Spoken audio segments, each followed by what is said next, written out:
Randy for Thunderhorse Descendant. I am here today with project number 4. Project number 4 from Bargain Bead Box. If you're wondering what all these noises are, please know that we are in a working studio with pets. The pets look like this. This is Mr. Bunsen. So, things and stuff. Anyways, I'm super excited to share that we are going to be using these beads today, and we are going to be doing project number 4, which is a Rosery Chain type necklace with a focal. So I'm super excited about it. Let's get down to the mat, get this party started. All right, party people, here we are down on the mat. I have taken the liberty of getting all of our items ready for us. And before we get started, we're going to talk about some tools. So, I'm going to be making a Rosery Chain with these beads. For number 1 reason, I really love Rosery Chain. Number 2 reason, there was not that many beads to complete a necklace. So by doing the Rosery Chain, it's actually going to give us more length. So I wanted to share with you that I am today going to be using the 1.5 millimeter looper. Okay, so this is this tool. You can achieve this necklace by simply doing simple loops if you don't have a looper. Okay, I am going to be using the looper because it works a little faster. Now, if you wanted to do a little bigger loops, you could go to the next size up, which is the 2.25 millimeter looper. But between the two, this is the first one, the first looper that I got, and I thought that I would use this for pretty much everything. But I actually end up using this 1.5 millimeter more because it's smaller. I don't know, for me it just is a personal preference in the design to make the loops a little smaller. So I'm going to be using that one. Also, I'm going to be using 2 types of wire today. Both are from Taylor's Full's Bead Store and can be purchased on Thunderhorse Descendant if you're interested. If there isn't any in there, we carry these, so we restock them pretty much weekly. So we got 20 gauge antique copper, so that's this one, and then we got 21 gauge square wire. So, as you know, before I get started with my project, I like to get all of the components ready. So we are in fact going to prep these components before we ever start getting them ready to go. So I'm going to start with the pendant. And we're just going to jump right on into it. So for the pendant, I'm going to get a little bit of this 21 gauge square wire. And I'm going to do a loopy loop on it, as I love to do. So I'm going to get about one wrap here.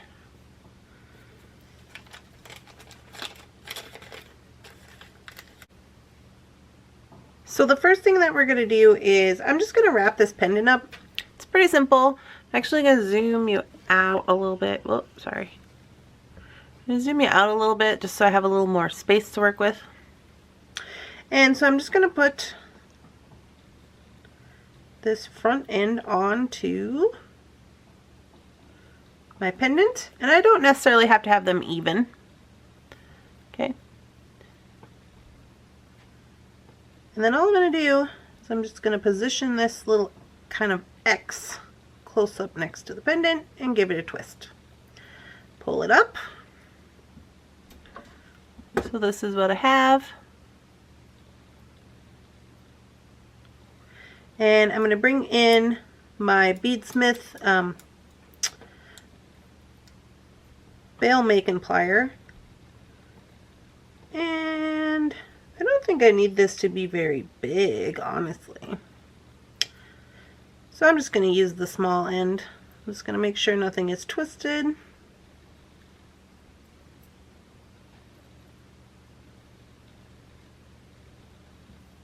We're going to make some bunny ears, over the top bunny ears. Okay, spin the plier, and then you can kind of even push this in a little bit to give it that indentation that you want. Okay, and then we're going to hold there and go around. about 3 times. I'm going to take him off of there. So now we can readjust this here by spiffing it up a little bit. Okay.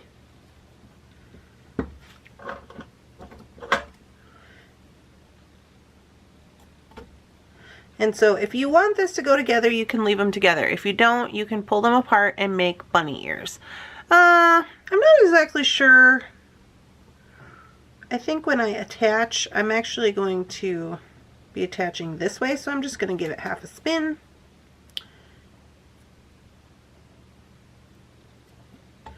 Get everything straightened out the way I want. So this is how I'm going to want to put it onto my necklace. Okay?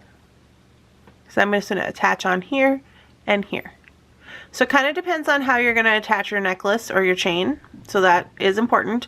So I'm going to turn mine out like this so when I look through down, I can see my mat. Okay.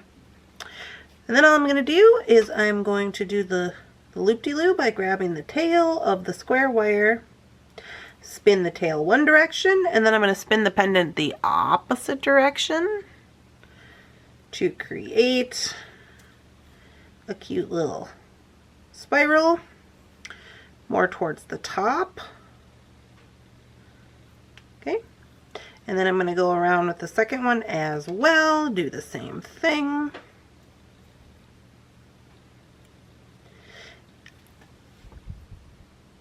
Easy peasy. So now we're going to go in and tighten things up. I'm just going to tighten up here on the loop just by squeezing the sides up a little bit. That's pretty good. I want to kind of squeeze the sides and not necessarily the front, because when I squeeze the front, I'm going to make an indentation with my plier. So you may need to kind of straighten your loop up a little bit. And then I'm going to go ahead and cut these 2 tails that we were spinning. I'm going to give them a little trim, just to kind of make things look kind of neat.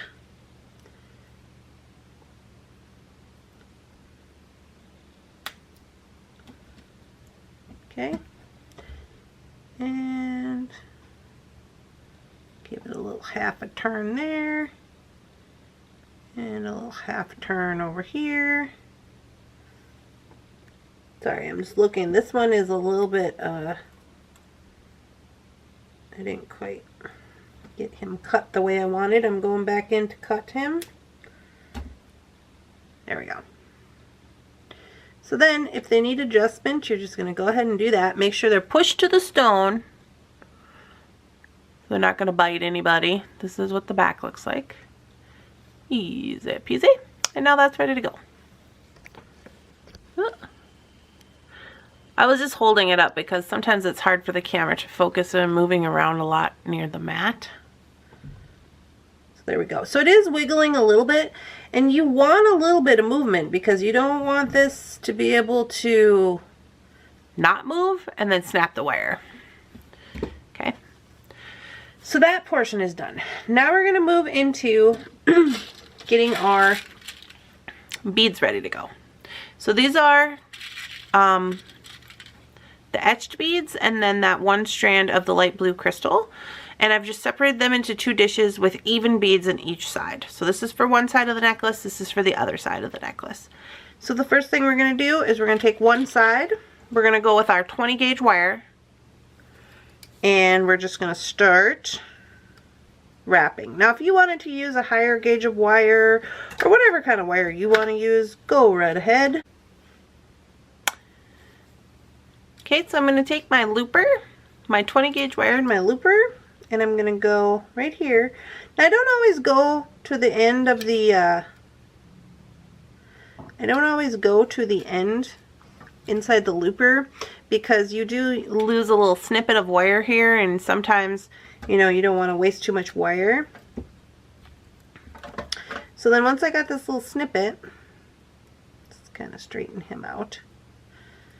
And I'm just going to get a little cut, which might have even been a little bit much. But I'm going to put on my bead. Okay. And then I'm going to go again with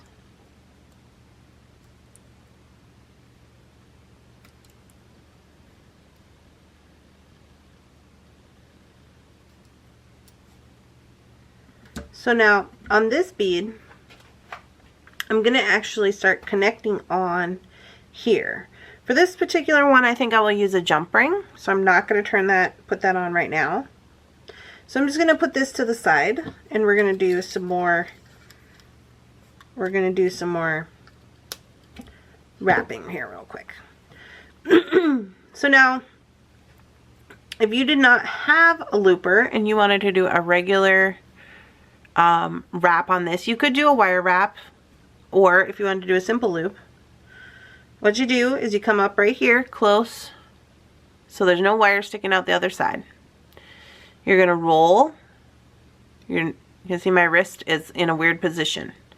So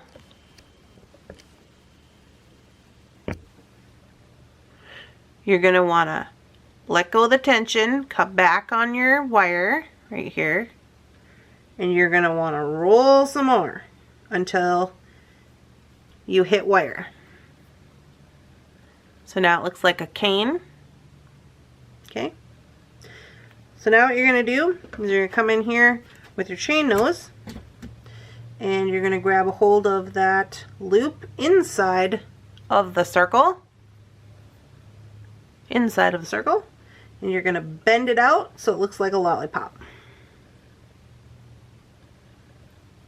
Okay, so now you have this guy perfectly ready to go. And maybe we put on one of these guys.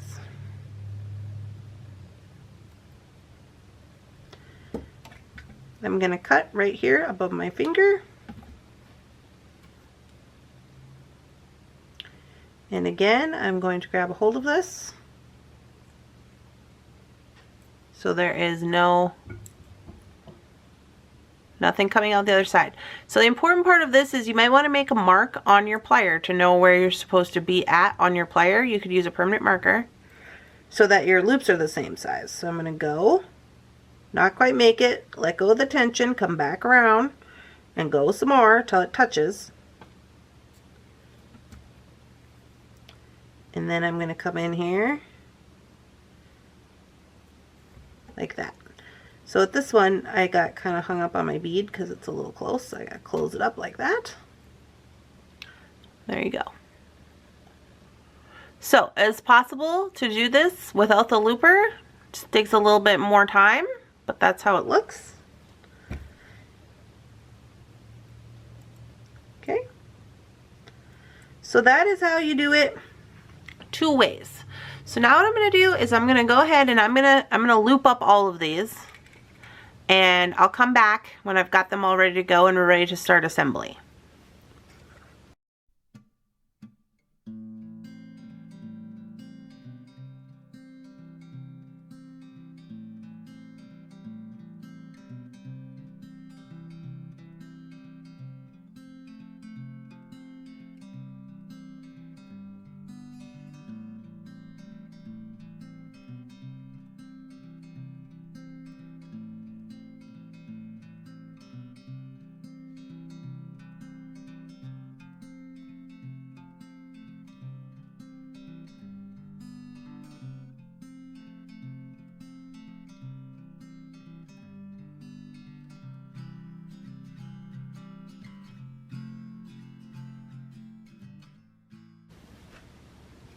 Alright, so these are all for one side, and you'll notice when I was doing it that some of the loops did not close up all the way. Some of them I fixed, but some of them I just left open.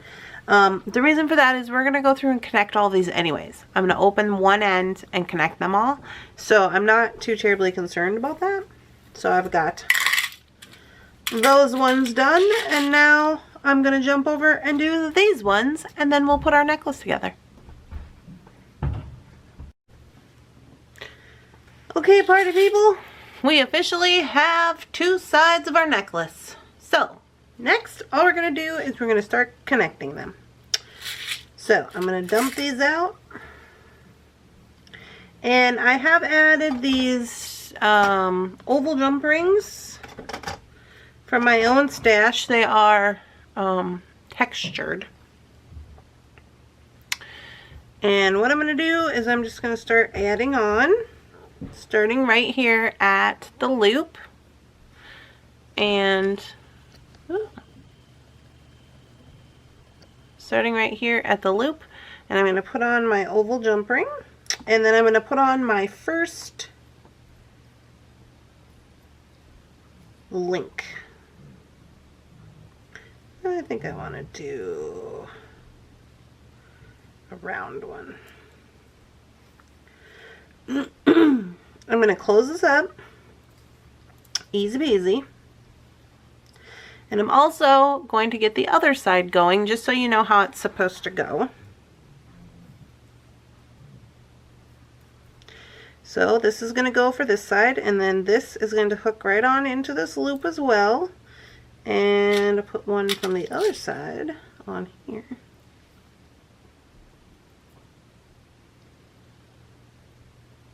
Close that up. Ooh, drop it. Bunsen, get down. Mr. Bunsen's being naughty. Okay, so here we are at the start of our project. And all we're going to do is we're going to open up these links and we're going to add them on.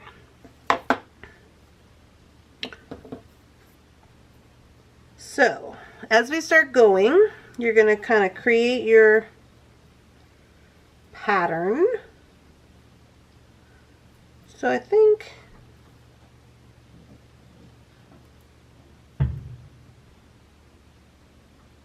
how do I want to go with my pattern?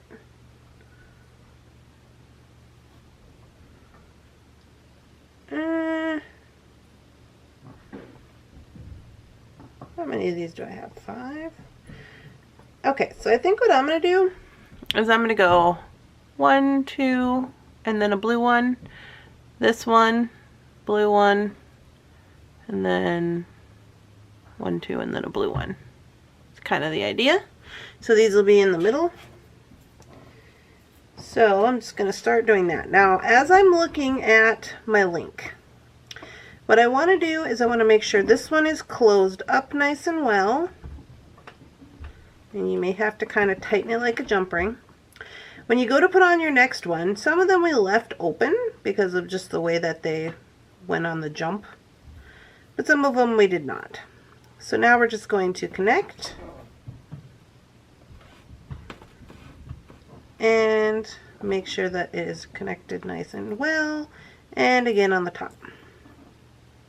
So if you wanted to use jump rings instead of connecting each one, you could totally do that. Just kind of making a decision of what side I will open as I'm putting it on there.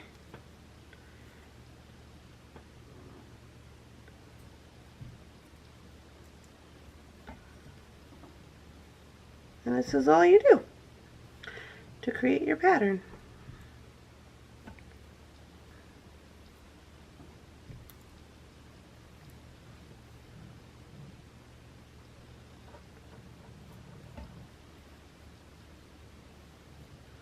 All of the work portion is pretty much done now that we got everything wired up and ready to put on.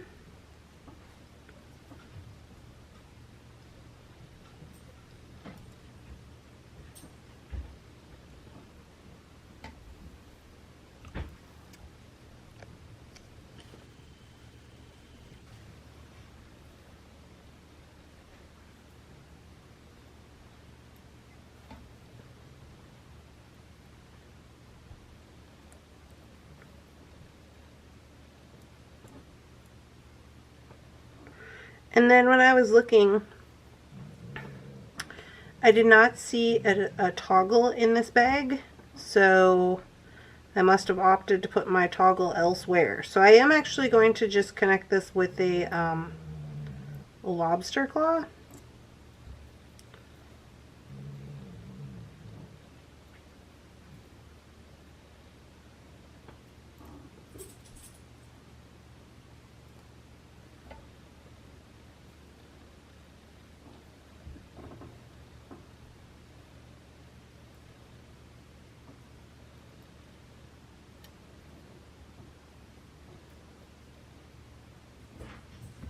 And as you can see, we are getting a lot of length with doing it this way from our beads that we were originally given. Had we just strung them, you know, had we just strung them up, we're getting a lot more length. So I'm going to continue to put on these on here, and then I'm going to go ahead and do the other side as well, and we'll come back when we got to put on the toggle. Okay.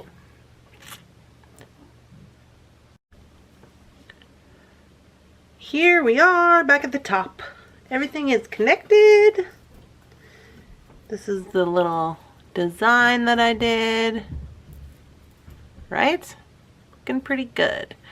So I'm going to go ahead and put on the lobster claw because, again, I didn't have a toggle to go with this one. So I'm just going to attach my lobster claw with one of these textured jump rings I was using. And close them up. Okay. And then on this side I'm just going to put another jump ring to hook into. Now if you wanted to add more jump rings, or you wanted to add a extender here, you absolutely could do that. I'm just going to put this because it's a pretty good length, I think. So much so that when I was making, I had 3 little beads left.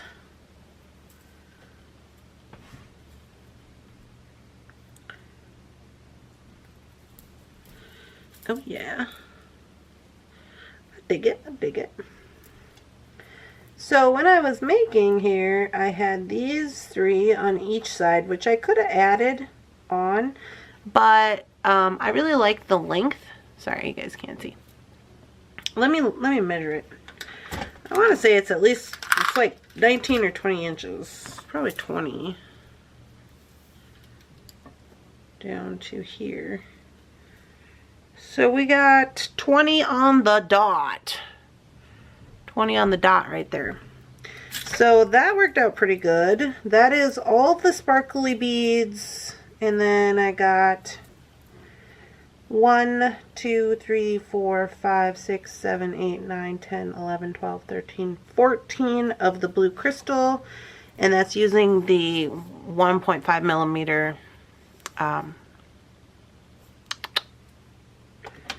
this guy, looper. There we go. So anyway, I had these 3 left, and I thought, oh, I'll just make some cute earrings with these. So all I'm going to do is I'm just going to get some of the matching earring findings out. Of course, these did not come with the box, but I have them, so I might as well use them.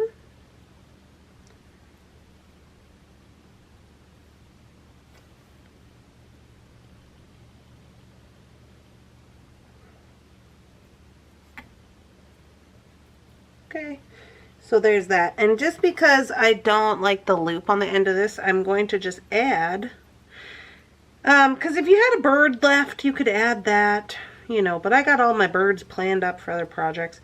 But I don't just like this little thing hanging here, so I'm just going to put a textured jump ring on it, just to snazz it up a little bit. And also it will match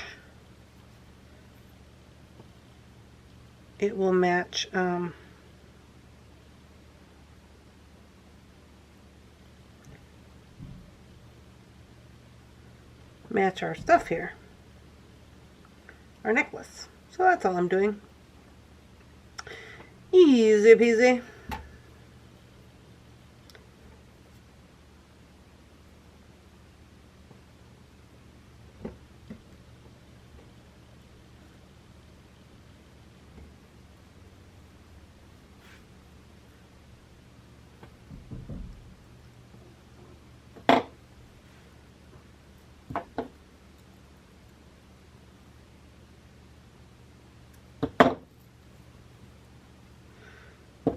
Well, there we go. Oofta. So that's how she turned out. I think it looks pretty good. I'll flip you guys and I'll let you see it, get you some photos, but I'll also let you see it on a necklace form. And yeah, so let me do that. Be right back. Okay guys, here's what we got in the end. Isn't it super sparkly and wonderful? Hope you can see it. Super cute. So that's what she ends up looking like. I really like it a lot. It turned out really nice. So that's the necklace, and then the earrings are just simple and cute. Obviously, you saw them on the mat, but there they are looking spectacular. Yeah, just simple and cute. Yeah. Anywho, you guys, I hope you're all having a wonderful, spectacular, amazing beading day. I hope that you guys are enjoying these videos from the Bargain Bead Box. If you like them and you want me to keep doing them, please make sure to leave me a comment down below saying that you like them and you want me to keep doing them. Don't forget to give this video a like and click subscribe so you can find me on the internet again. I hope you have a wonderful day, and I'll see you guys in the next one. Bye.